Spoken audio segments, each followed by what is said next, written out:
Assalamualaikum warahmatullahi wabarakatuh. Berjumpa lagi dengan channel Kumara Krida Mustika. Dan juga sebelumnya saya mengucapkan banyak terima kasih buat teman-teman yang sudah mensupport channel kami, yang sudah subscribe channel kami. Kami mengucapkan banyak terima kasih. Semoga Allah memberikan imbalan yang melimpah untuk Anda. Nah, oke teman-teman, pada konten kami kali ini saya akan berbagi sedikit pengalaman yang pernah saya lewati. Oke teman-teman, untuk saat ini memang saya punya perlengkapan barongan secara pribadi, baik dari topeng, gamelan, bahkan hingga kostum-kostumnya. Dan asal teman-teman tahu, itu semua tidaklah mudah, perjalanannya sangat panjang.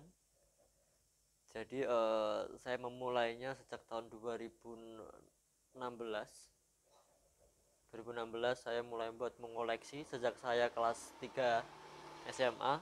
Waktu itu saya masih di sekolah di SMA Negeri 1 Blora, dan kemudian berjalan hingga saat ini. Tapi teman-teman, itu semua saya lalui dengan hal yang tidak mudah sebenarnya, tidak semudah yang teman-teman kira. Karena apa? Ada perjuangan, kesabaran, ketabahan yang harus saya lewati demi untuk mewujudkan mimpi saya.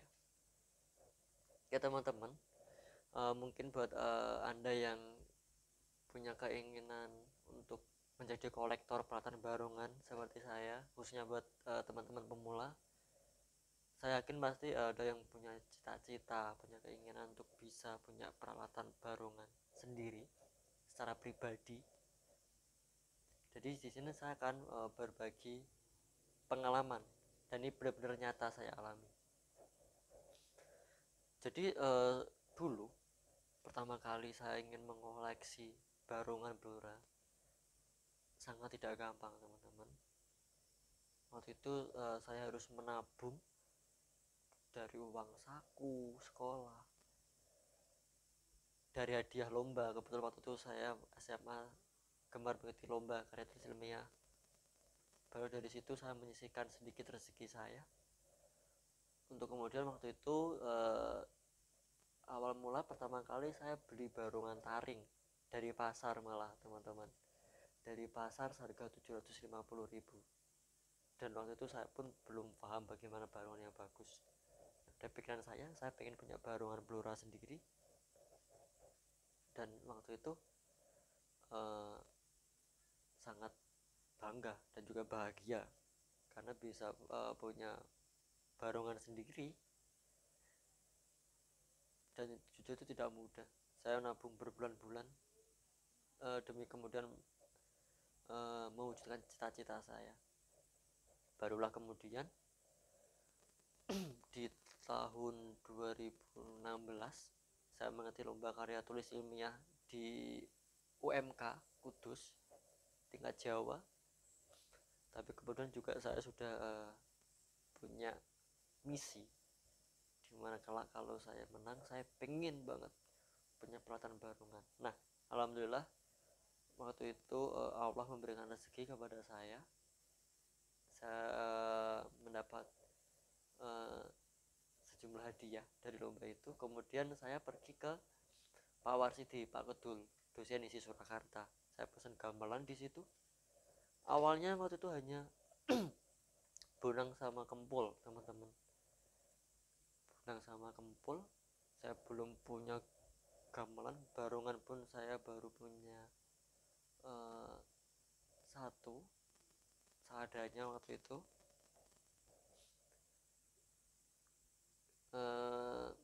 Barulah kemudian dan jujur waktu itu orang tua saya sebenarnya belum 100% mensupport apa yang saya lakukan. Ya saya wajar karena memang beliau bukan dari kalangan seniman. Hal yang saya lakukan out of the box dalam keluarga saya. Hal yang saya lakukan cukup aneh. Mikir kakak saya pun bukan orang yang aktivis seni. Jadi cukup mengagetkan mungkin bagi orang tua saya, bahkan mungkin buat teman-teman yang pernah lihat vlognya Mas Miko dengan saya. Bener-bener saya pernah beli barungan dari Ngawen dan disuruh buang teman-teman bapak saya. Itu bener-bener real, bener-bener disuruh buang karena memang hal yang saya lakukan bener-bener hal yang nyeleneh di keluarga saya. Baru setelah punya bonang, punya gempol, jadi waktu itu saya berusaha buat bikin gayor sendiri teman-teman. Gayor itu seperti yang belakang itu, yang tengah buat gantungan gong. Saya berusaha membuat itu dari kayu teman-teman. Kemudian ayah saya ngeliat, mungkin beliau terharu atas apa yang saya lakukan. Barulah kemudian setelah kejadian itu beliau mulai mensupport apa yang saya lakukan. Jadi setelah kejadian itu kita pergi ke Solo, ke pengrajin gamelan beliau Pak Bejo di wilayah Isi Surakarta. Barulah kita beli gayor naga seperti yang teman-teman lihat, kemudian beli saron, demung, ancak bonang, dan itu bagi saya sebuah kenekatan. Dan jujur itu sebuah mimpi yang saya pun tidak pernah membayangkan sebelumnya. Saya sama sekali tidak pernah membayangkan akan punya gamelan di waktu itu, karena bagi saya itu hanyalah sebuah mimpi yang tidak mungkin bisa saya rengkuh. Barulah kemudian setelah gamelan saya punya full, saya mencoba untuk membuat mengumpulkan teman-teman, khususnya SMA 1 Blora. Teman-teman dari SMA 1 Blora saya kumpulkan, kita mencoba untuk berekspresi untuk pentas di beberapa event, dan saya pun belum punya barungan teman-teman, baru punya satu, dan itu pun kurang layak untuk kita bawa ke event-event besar. Hanya saya minta bantuan Mas Bito, Mas Yudi Tegal Gunung, Mary Kodalang, kita minjem alat-alatnya mereka dan mereka membantu saya dengan sukarela. Nah, barulah setelah itu saya mulai belajar untuk bagaimana caranya membuat barungan, minimal ngerias barungan. Saya belajar dari Mas Yudi Tegal Gunung, belajar dari almarhum Mas Karjo Singojoyo, belajar dari Pak Jaju, Pak Budi Sepo, Mas Rudi pengrajin, dan pengrajin lainnya. Saya belajar bagaimana cara menata rambut, mengecat mulutnya, menata bulu. Baru kemudian barungan saya yang pertama kali itu saya jual ke wilayah Kalimantan Utara, Tarakan. Jadi saya jual, saya dapat uang. Nah kemudian ini mungkin tips buat teman-teman juga ya, rahasianya. Baru kemudian saya beli ukiran barungan dari Mas Dwi Karya Jikan. Mas Dwi Karya Jikan, saya beli ukiran. Kemudian saya ras sendiri, waktu itu malah dibantu almarhum Mas Karjo sama Mas Uut sama Mas Yudi juga. Nah ternyata ketika saya finishing sendiri, saya bisa menekan budget yang saya keluarkan, karena saya bisa mendapatkan barungan sesuai apa yang saya inginkan dengan budget yang lebih murah. Baru kemudian setiap saya mendapat rezeki, misalkan dari saya melatih seni dari SD Tutup 1, melatih dari Ibu Bayangkari Polres Blora, ketika saya mendapat rezeki, saya menyisihkan uang itu untuk modal membuat barungan. Nah itulah pada awal mulanya saya mulai banyak mengoleksi topeng barungan Blora. Saya mulai punya banyak koleksi. Kemudian dari koleksi itu, dari beberapa barongan itu saya jual lagi teman-teman, saya jual lagi, dan uang hasil penjualan dari barongan itu tidak pernah saya gunakan untuk hal-hal di luar barongan. Artinya apa? Saya menggunakan uang hasil penjualan itu untuk modal merakit barongan Blora lagi. Nah, ini adalah bagaimana satu barongan bisa menjadi dua barongan bisa menjadi empat barongan bisa menjadi 8 barongan, dan seterusnya. Itulah yang pada akhirnya membuat saya punya koleksi sebanyak ini. Jadi saya punya puluhan item untuk topeng barongan, dan jumlah pastinya pun mohon maaf jujur saya pun belum lupa berapa jumlahnya secara pasti topeng-topeng ini. Dan yang pasti buat teman-teman, tips dari saya, jalinlah relasi yang bagus dengan pengrajin barongan Blora. Jalinlah persahabatan dengan pengrajin barongan Blora, khususnya pengrajin yang benar-benar kita butuhkan. Tetapi ini yang saya lakukan, saya tidak pernah yang namanya menawar barang dari pengrajin. Artinya ketika pengrajin mengucap harga A, saya akan membayar sejumlah A. Tidak pernah saya kemudian berusaha untuk menurunkan harga pengrajin itu. Jadi seperti itu. Selain itu, biasanya saya selalu memberikan uang muka di awal, atau bahkan saya lunasi barang yang saya pesan di awal. Meskipun konsekuensinya ada sejumlah oknum memang ketika saya memesan dan saya sudah membayar lunas barang yang saya pesan, barang tersebut tidak juga diproduksi. Bahkan sampai detik ini pun ada yang seperti itu.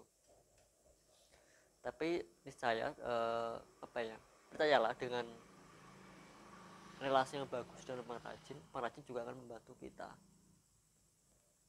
Nah, bagaimana saya bisa berani mesen barang tanpa nanya harga dan langsung membayar?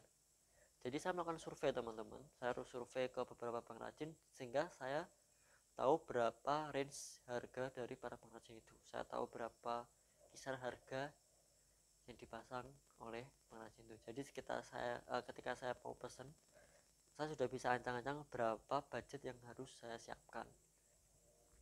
Nah, itulah yang saya lakukan.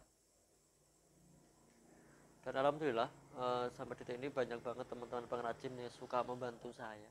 Mas Yudi, Pak Jaju, Mas Dwi, Tony, Bowir,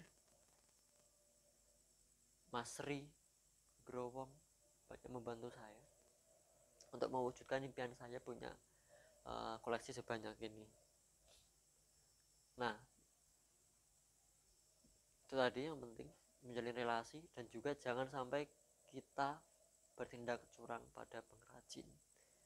Misalnya barangnya sudah ready tapi kita belum membayar. Nah, jangan sampai itu, kasihan mereka teman-teman. Mereka berkarya dan mereka layak untuk dihargai, karena sebenarnya karya itu pun tidak ada harganya teman-teman. Yang penting adalah memberikan kepuasan pada diri kita.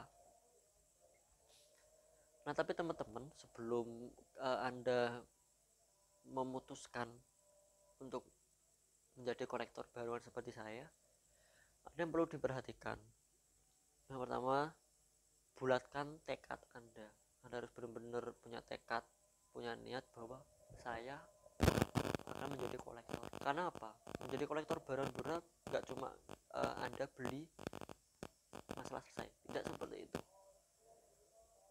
Barang-barang butuh perawatan juga, terutama bulu-bulu yang asli dari hewan.